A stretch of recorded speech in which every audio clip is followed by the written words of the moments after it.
into when they're cooking that food. So just a brief overview of what I'll be going over during this PowerPoint. We're going to start with a little bit of history of the food labels, and then get into the importance of food labels and why they really matter. And then we're going to get into reading the food label, and I'm going to touch on added sugars, added salts, and added dyes especially. And we're also going to get into the packaging on foods and some of the marketing that goes into that, as well as some of the misleading parts of the food label. And hopefully by the end of this, you'll be able to improve your confidence in making those healthier food choices for yourself. So just a brief overview of the food label. Hey, Jackson, do you want to share your slides?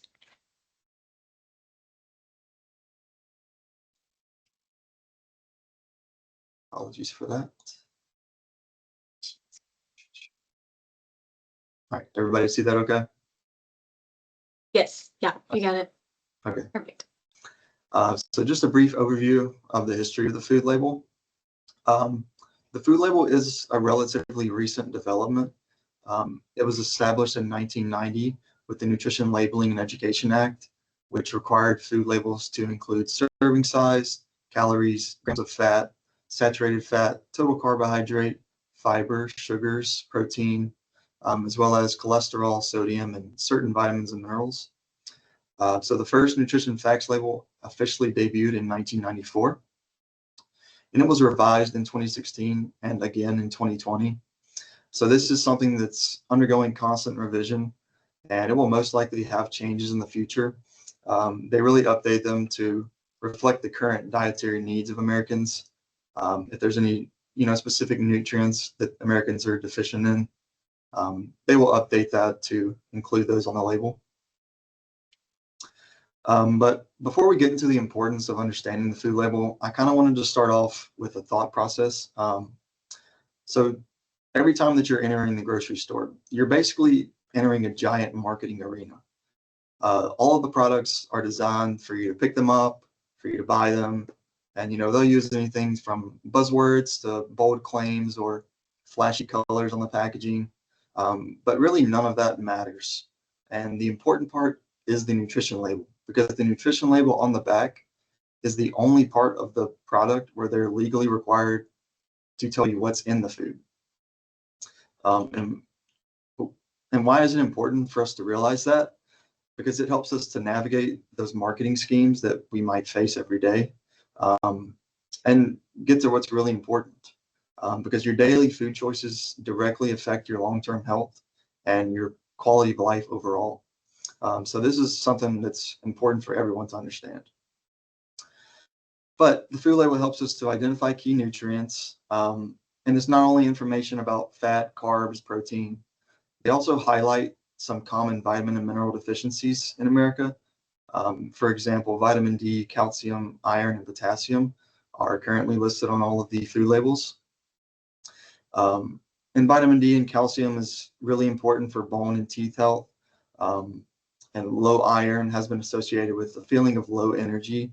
And potassium is really important for keeping our blood pressure in check. So low potassium can result in high blood pressure.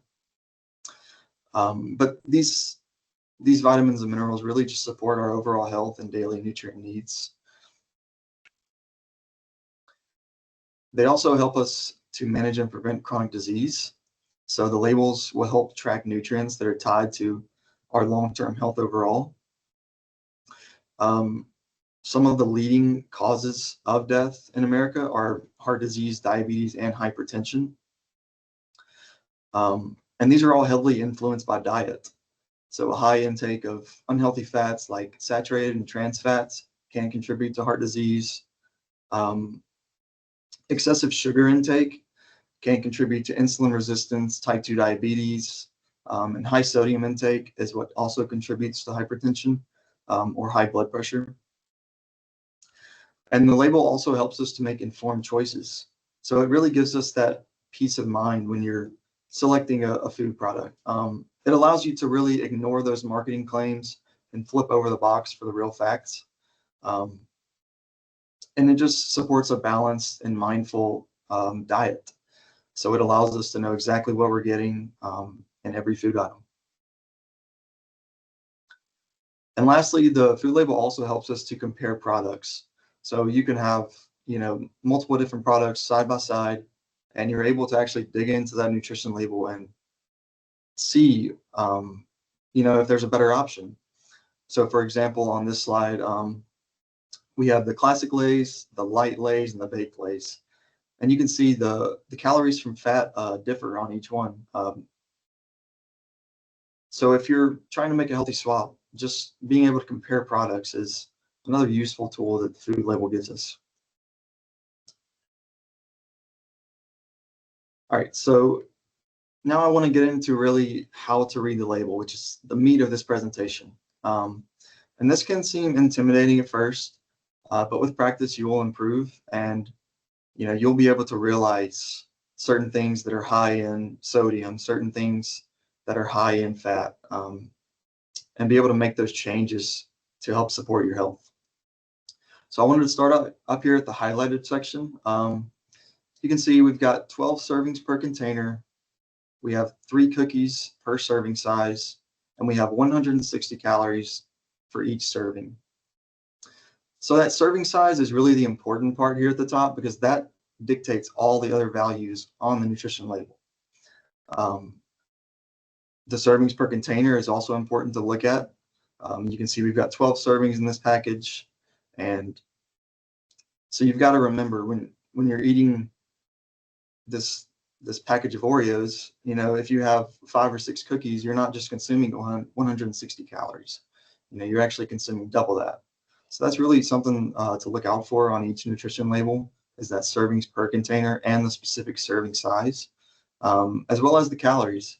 So the calories are just a general measurement of the energy per serving in that food.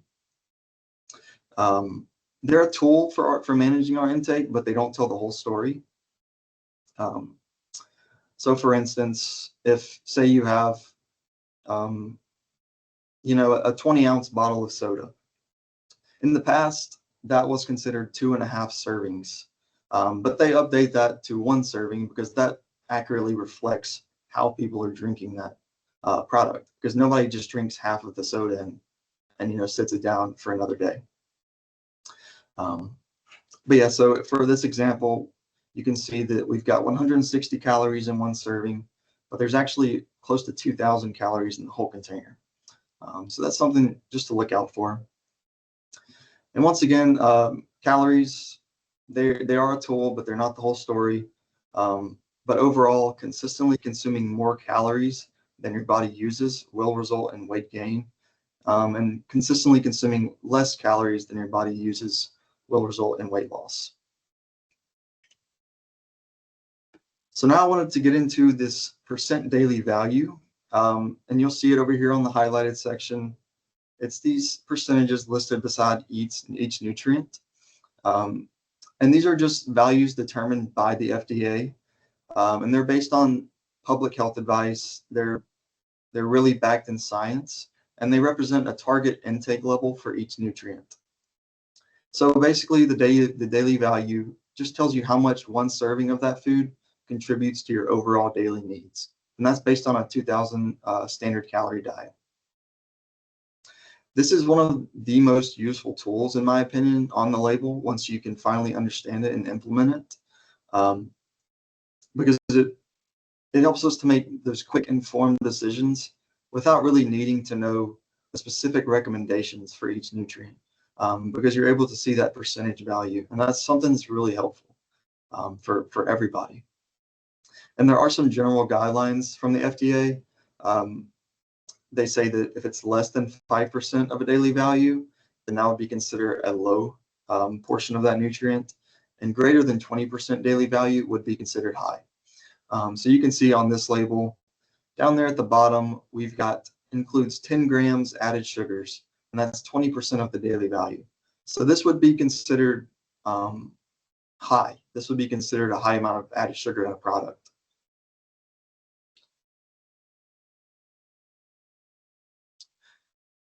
Now I wanted to focus on this section with the fat, saturated fat, the trans fat, and cholesterol. So you can see we've also got the daily values for each of these. And the thing I really wanted to touch on here is the saturated fat and the trans fat. So we want to limit those saturated fats and we want to avoid these trans fats if possible. So these trans fats are linked to cardiovascular disease, and they will usually be listed on the food product in the ingredients section as a partially hydrogenated oil.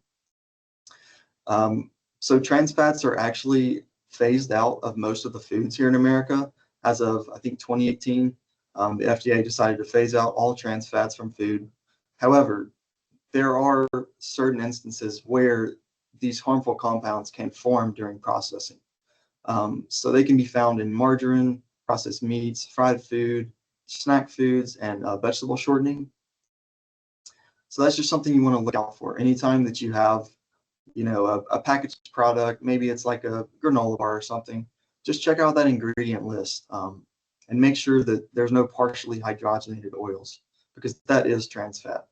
And they're actually, so say a product contained less than 0.5 grams of trans fat, they're actually allowed to put 0 grams on the label. So just be cautious when you see an ingredient that contains partially hydrogenated oils, because if you're eating multiple servings of that food, that can add up and that can create, you can consume a lot of trans fat that way that you really wouldn't recognize.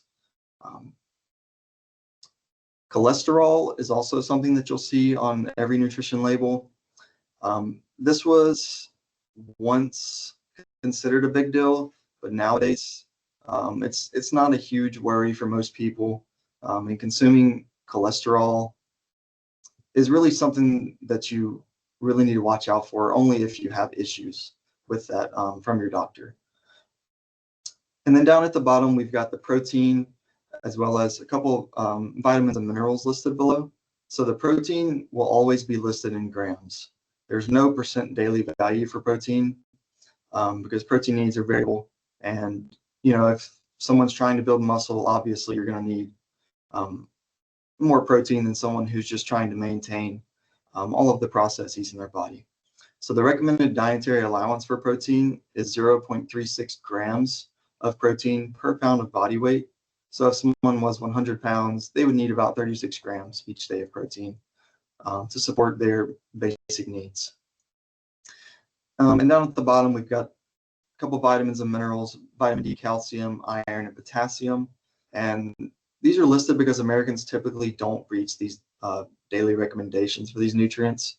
And like I said, these will be updated from time to time to reflect the current issues with nutrient intake.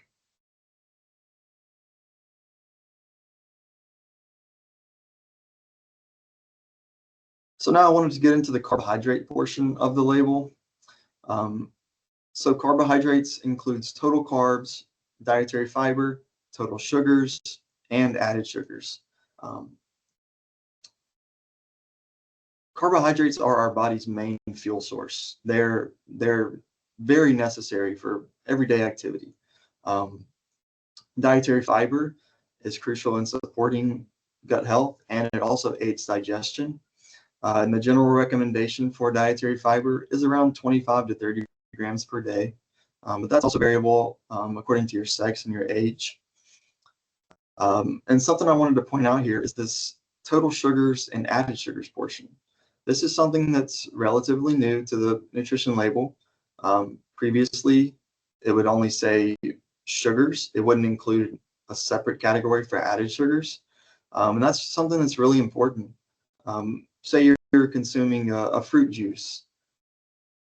If it just said sugars 20 grams, you wouldn't know how many sugars were naturally occurring in that fruit juice or how many sugars they added in separately.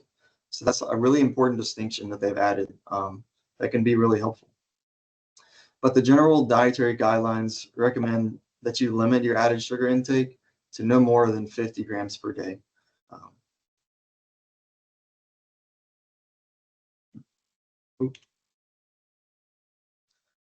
So now I wanted to talk about the ingredients section of the food label. So it's usually listed towards the bottom, and the ingredients are always listed in order by weight. So the first few ingredients are really the bulk of what you're eating. And if you want fewer additives in your food, just try to look for shorter lists and recognizable ingredients. But one thing I do want to point out is that you should be wary of ingredients that are being demonized on social media. I know many influencers will really say anything to get you to click on their video and get more views. But these people the majority of them are not nutrition professionals, and they like to attention grab just to get likes and views. So it's really hard to tell whether their information is accurate or not. So just try and take it with a grain of salt. Because the real issue, and this is a stat that I got from CDC, the real issue is that 40% of adults in Alabama are obese. And that's a really large majority of our population here. So focusing on ingredients can be helpful, but there's not a specific ingredient that is at fault for this obesity epidemic. The real cause is a misbalance in calorie or energy intake and energy expenditure. So I say all that to say that ingredients are important, and you definitely want to be looking at the ingredients in your food, but that doesn't tell the whole story. And there's no specific ingredient that is detrimental to our health. That's something I just wanted to point out to you guys. Okay, so here I've got a little activity for us. We've got two different types of bread, right? These are things that you'll just commonly see in every grocery store you go into. So we've got bread A, which is the Dave's Killer bread, and we've got bread B, which is just the typical Wonder Bread. The first thing I wanted to point out is over here on bread A. Look up at the serving size. You can see it's only one slice. If we go over to bread B, their serving size is 2 slices. So I don't know about you guys, but if I'm making a sandwich, I'm going to use 2 slices of bread. So that means that everything on bread A, the total fat, the sodium, total carbohydrate, and the protein should be multiplied by 2 if you're having 2 pieces of bread. So that's kind of a misleading part, that it's just a difference in packaging, but it's something you want to look for. Always look at that serving size and see exactly what the calories and the carbs and the fats are notating for that specific serving. Next, I want to look at the ingredients. So you can see on Dave's Killer Bread, we've got whole wheat as the first ingredient, right? On bread B, we've got unbleached enriched flour as the first ingredient. So right off the bat, this Dave's bread, it's got whole wheat, so it's going to contain those whole grains that have those helpful compounds that help us reduce our risk of chronic disease. Next, I wanted to take a look at the vitamin and the mineral content on each nutrition facts label right there at the very bottom. So you can see on the left, it's a good source of iron. It's a decent source of calcium and potassium, but that's really it for that bread. And if we take a look at bread B, basically what they did was they fortified all of the helpful compounds that are in those whole grain breads, and they put them into this bread just to supplement intake. So you can see the nutrition facts on bread B. Down at the bottom, the vitamin D, it contains 20% of your daily value. It also contains 35% of your daily value for calcium, 40% of your daily value for thiamine. So that's just something to keep in mind. At first glance, everyone would probably assume that the Dave's Killer bread is, far superior, which in some areas it is. For instance, it contains more dietary fiber than the Wonder Bread. But this comparison just goes to show that both breads can be a good option. And either one can really be part of a healthy diet. It's really about just what fits your specific needs.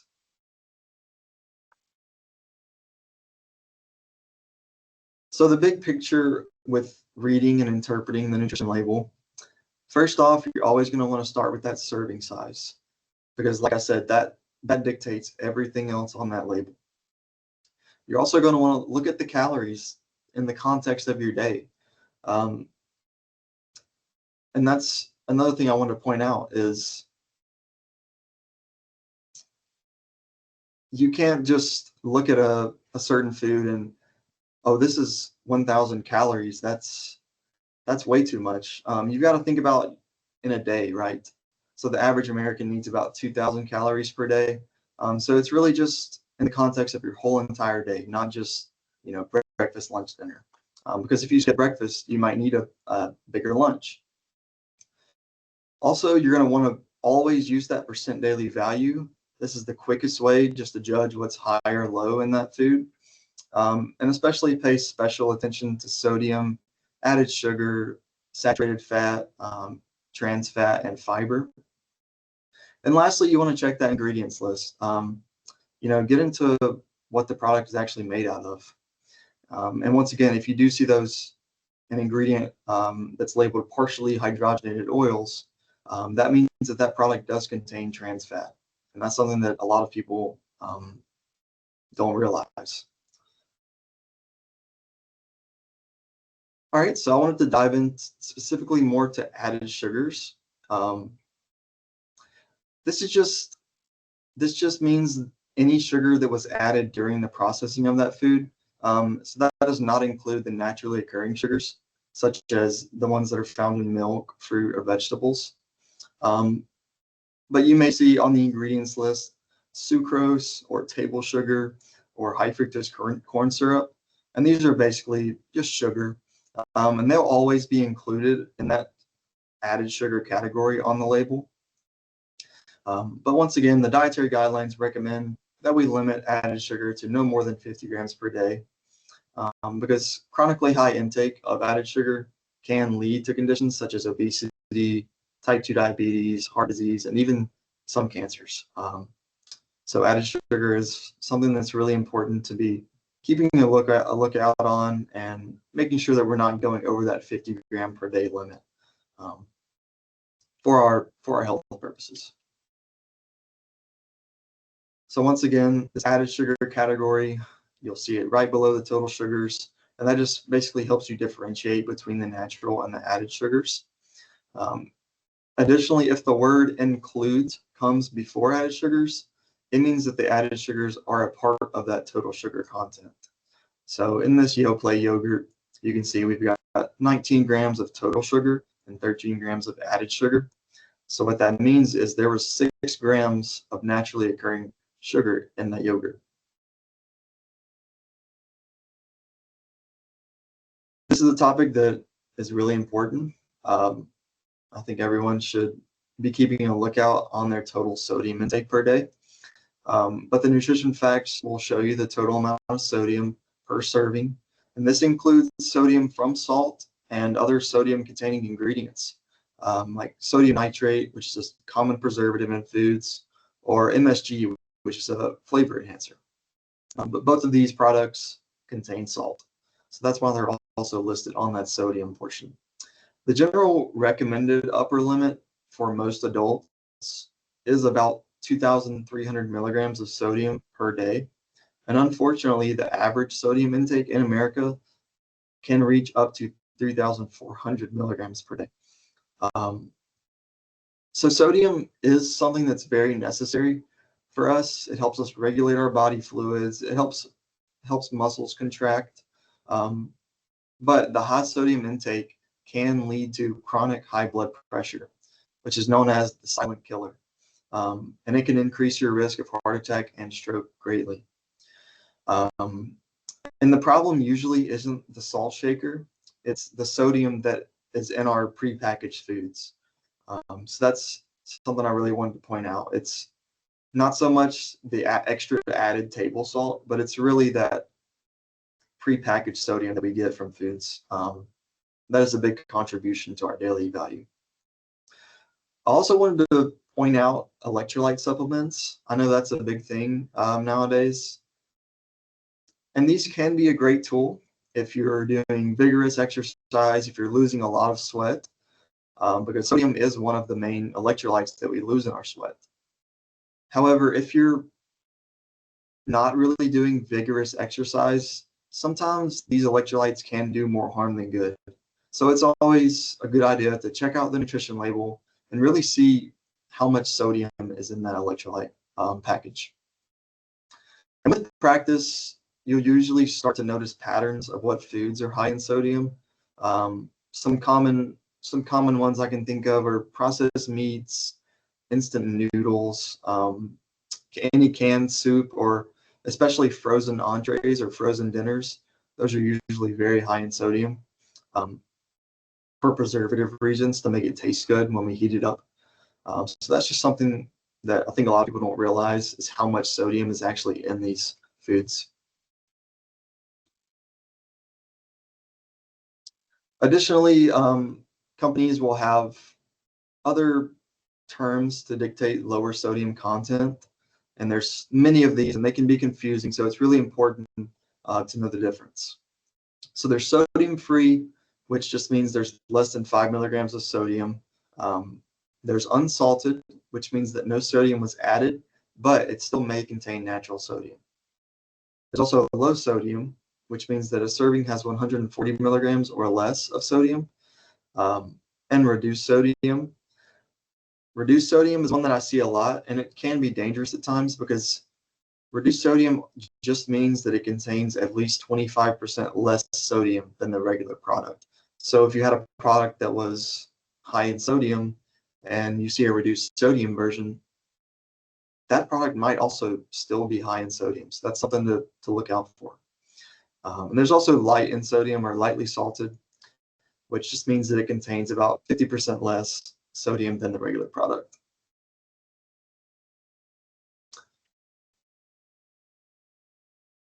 So next I wanted to get into added dyes, which is also a pretty hot topic nowadays.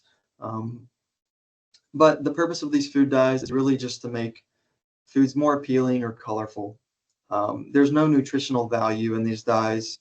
They're really just for appearance, and to replace the color that's lost during processing of food. They also use them to create a fun image for kids, and that's really just a marketing scheme on cereal boxes and candy, things like that. But some common artificial dyes that you might see include red 40, yellow 5, yellow 6, blue 1, blue 2, and green 3. And these are often, like I said, they're found in candy, sodas, chips, flavored yogurt, anything like that. Now, there are natural and artificial dyes. So some natural dyes would be something like beet juice or spirulina or paprika extract. But these artificial dyes, which is the red 40, the blue 1, these are petroleum derived. They're more stable in the foods, and they're cheaper, which is good for mass production, but they're less clean label friendly. And if you see one product with an artificial coloring and another product with natural coloring, I think most people would choose the natural coloring option. There's also ways that they can use them as marketing tricks to create a fresh or fruity appearance. For example, they might dye yogurt blue to suggest blueberry, although there may be absolutely no fruit in that product. So that's something just to think about. Think about these dyes the next time you're opening up, a package of yogurt. Think about how they might have tricked you into thinking that this product is full of fruit, even though it's just food dyes. And there are some health concerns that are linked to these artificial dyes. So some studies link them to hyperactivity or behavioral issues in children. But the research on this is mixed, and there's no conclusive data on this topic. There are some potential for allergic reactions. For example, yellow 5 can be a sensitive dye for some people. But the real thing is there's an ongoing debate about the long-term effects of these dyes. So nobody really knows exactly how they affect us or if they affect us. However, in April of 2025, the FDA did announce they were going to be phasing out all petroleum-based dyes in our food. and this includes dyes like red 40, green 3, yellow 5. And several states have actually enacted their own ban, specifically in school foods. And I think this is a good step. I think natural dyes are superior, but like I said, the research is mixed on these artificial dyes, and they might actually end up being perfectly fine for us. So just something to think about. A couple of consumer tips for you guys. Just make sure you're checking that ingredient list, because that's where you're going to see whether it's an artificial or a natural dye. And you can try and look for foods with natural color sources. So try to use those natural dyes when you can. But don't be so afraid of artificial dyes. And also don't assume that just because a food is more colorful that it means it's more nutritious. That's just a marketing tactic. That's just something that you always want to think about when you're opening a product. So now I wanted to get into the marketing aspect of food products. Think about the last time that you were walking down the cereal aisle. There's bright boxes everywhere with cartoon mascots to, kind of portray to that children audience. And they also have bold claims such as part of a complete breakfast, anything like that. But the thing is that these really are just marketing techniques. And a lot of these words they'll use, a lot of the terms that they'll use on the box aren't tightly regulated by the FDA. So a good rule of thumb is read the claim that they make on the front. If it says low sugar, no sugar added, you can read that and take that with a grain of salt and flip it around. Look at the back of the nutrition, look at the nutrition label and confirm if what they're saying is accurate. And that's the importance of the food label, because that gives us the ability to do that. And without that, we would succumb to whatever the companies are marketing to us. So this nutrition label is crucial. And you'll also see celebrities advertise food or drinks for specific performance enhancements or overall fitness. But just remember, these are marketing techniques and they're not necessarily based in science. So they'll use phrases like boost energy, natural, and they'll associate it with a desired lifestyle. So they'll advertise a protein brand featuring slim, fit, active people. And that's, once again, a marketing trick.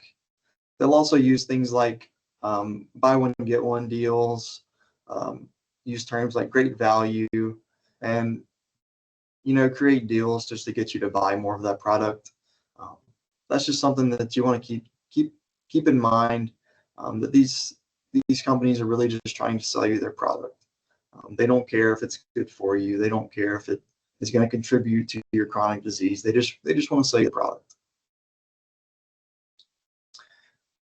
And something that can be a little confusing at times, possibly misleading, is these dual column labels on some food products. They're not on every food products, but some will show a per serving column and a per container column. So you really just want to make sure that you're reading the column that matches what you'll actually eat. Because someone might just take a quick look and see, 220 calories, and then eat the whole container when they're actually eating double that amount. Additional misleading packaging include like healthy buzzwords like real, natural, light, or immunity boosting. Once again, remember that these terms aren't strictly regulated by the FDA, so there's really no specific meaning. There's no definition for these terms. And they can kind of give like a health halo effect to that product, where it makes you think that this is something that's, immunity boosting for you, even if the product is high in sugar, salt, or fat. There are a few FDA regulated terms, such as grass-fed or organic. So these are regulated by the FDA, And they really just indicate the conditions under which the products were processed. But there's a lot of variation in the regulation of these terms. So just be really careful when you see anything like this, because just because it has those terms does not mean that it's more nutritious for you. And most of the research shows that especially with organic products, there's no significant difference in the nutritional content in organic versus non-organic. Another one you'll commonly see is non-GMO. That simply just means that the food was produced without synthetic pesticides. It wasn't modified in any way. But once again, GMO foods are not bad per se. A lot of our food in the United States is currently genetically modified.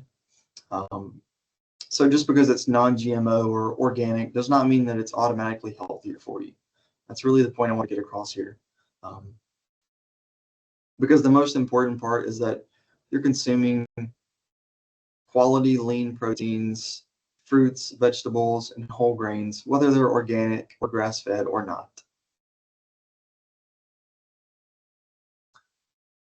Also, you'll see some differences in the front versus the back of that package, like I was mentioning earlier. They'll usually highlight some positive on the front, like high in fiber. But if you really turn it around and look at that nutrition label, you can see that, yes, it might be high in fiber, but it's also very high in added sugar or added sodium. So that's something you want to look out for. Always compare that with the nutrition facts panel. Never just take what they say on the front of the package and go with it. Another thing that can be confusing at times is if a package lists no added sugar or low sugar. So no added sugar does not mean that there's no sugar in that product.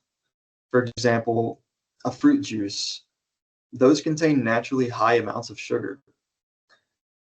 So if you see an orange juice that says no added sugar on it, that does not mean that there is no sugar in that product, because there definitely is. And low sugar is also not an official FDA claim.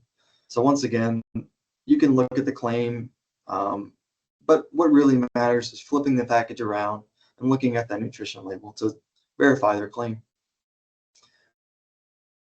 One more thing that can be misleading at times is this whole grains or multi-grain title that companies will put on food. So made with whole grains may only mean that there's a tiny amount of whole grains in that product. Unless it says 100% whole grains, then you really don't know the amount of whole grains in that product. And the first ingredient could still be refined flour, even though it says made with whole grains. So once again, checking that ingredient label and the nutrition facts panel basically eliminate all the guessing that you have to do. So here's an example on just a normal pack of bread you might see at the store. You can see it's called 12 grain and seed bread. So me, if I didn't have any nutrition background, I would think, okay, this is a healthy whole grain bread, right? But that's not the case. And you can see that the first ingredient is enriched wheat flour. So multigrain really just means that it contains many types of grains, which may or may not be whole grains. So it's the same thing with this type of bread here. It really just contains 12 different types of grains, which may or may not be whole grains. And you're able to verify that through the ingredient label. There's also a lot of portion deception when it comes to packaging, and it's really common in bags of chips, things like that. So the larger packages might look like single servings, but they're actually labeled as 2 to 3 servings on the back. So make sure you're looking out for that. They also will have claims about the fat content of the food, such as low fat or fat-free. But the thing is, with these foods where they remove the fat, a lot of the times they add additional sugar or salt to make up for that taste. So it really can be just as harmful as a high-fat product when they add in those extra additives. And it does not necessarily mean it's healthier just because you see something that says low fat or fat-free. There's also the aspect of food coloring and imagery on the packaging. A lot of times they'll include images of fruits, vegetables, or whole food ingredients, even though it does not reflect the actual content of the food. So for example, you might see a strawberry flavored product, although it contains no real strawberries. And it might have pictures of berries on the outside of the package, but you really want to make sure you're looking at that ingredient panel and seeing if it actually contains any fruit. So once again, hitting on this organic and non-GMO topic, organic does not mean lower calorie, lower sugar, or more nutritious. It simply just means that that product was produced within the organic regulation. So they still use pesticides, but they just use organic pesticides. And you can see the strawberry on the left is a GMO strawberry, so it's genetically modified, versus the one on the right that's organic. So non-GMO also doesn't mean it's healthier. It just refers to the modification of that product. And genetic modification is a useful tool.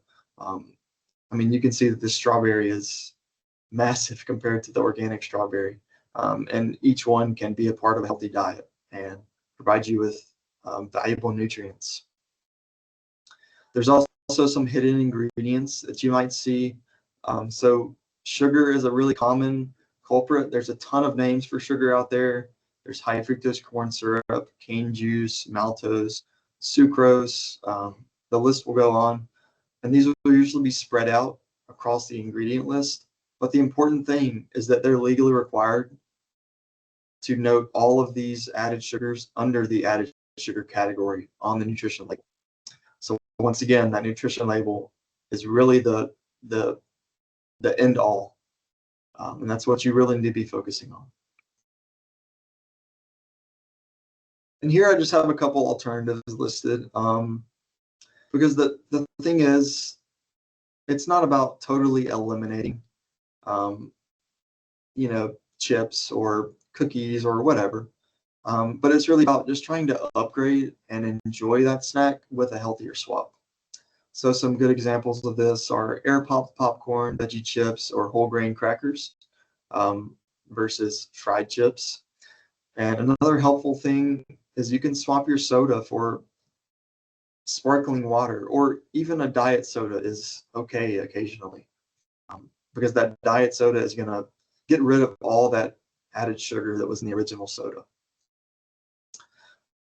But you really just want to overall try and choose lower calorie snacks with low amounts of added sugars and no trans fats. And that's just a good guideline to help you make some healthier swaps. So here we've got a couple recipes at the end of this for you guys. We've got this turkey and veggie chili, and it serves 4. This is just a really good source of lean protein. It's a really good source of fiber, and then it incorporates a lot of vegetables into this meal. We've also got a Southern barbecue stuffed bell pepper recipe, and one of my partners who helped me make this presentation actually made this this weekend, and she said it was really good. So this is something that you guys should try out if you're into this. It's a good way, another good way to incorporate vegetables, lean protein, and fiber into your meals. And we've got some instructions for you here, as well as a couple key takeaways from this presentation that I want you guys to walk away with. So food labels definitely matter. And they're far more important than any claim that a company can make on a food product, because they really help us get deep into the nutritional content of that food and not have to rely on what the company tells us is in that food. So they, once again, help us identify key nutrients, manage our chronic disease risk, and compare products side by side to see which one might be a little healthier for us. So for example, if you have 2 containers of orange juice, they might be equal in calories, equal in sugar, but if you look at the bottom, you may see that one is higher in potassium than the other. So that's just an example of how comparing products can really help you in the long run, because it's really just about these small, minute changes that you're making every day that will accumulate over time, and positively or negatively affect your health. When we're reading the labels, once again, you always want to check for that serving size first, because that is what dictates everything else on that label. And one of my favorite things to do is just check out that percent daily value. That's the quickest and easiest way to gauge whether this is a low or a high percent of a nutrient in a food. And always want to check out that added sugar and the sodium profile. And lastly, just check out the ingredients, see what you're really consuming. You also want to be aware of these marketing tricks, such as buzzwords or colorful packaging that can kind of create that health halo effect. Once again, we want to look at that nutrition label. Don't take what the companies are telling you. Take it with a grain of salt. And finally, smarter choices. You can make smarter choices, and that doesn't mean you have to totally eliminate certain foods, but you can just swap for a healthier item, more nutritious item, with fewer additives. And like I said, these small changes every single day will add up over time, and they can either make or break your health. So for more information on any of this content, in the slides, you can check out the American Heart Association website. They have a lot of good information, especially on sodium. So if you are someone who has high blood pressure or any cardiovascular complication, your sodium recommendation will be a little lower than the average sodium recommendation. So that's a good website, a good resource to check that out. You've also got the Food and Drug Administration website, or the FDA. They are the ones who dictate the food label. They update it. So you can go on there to find the most recent news about the food label. And you can also visit the UA Wellness website. I know they have tons of different programs for you guys, whether you're trying to eat healthier, exercise more, or just try and be more mindful, stress relieving. They have tons of options for you guys, and that's a good resource to check out. But at this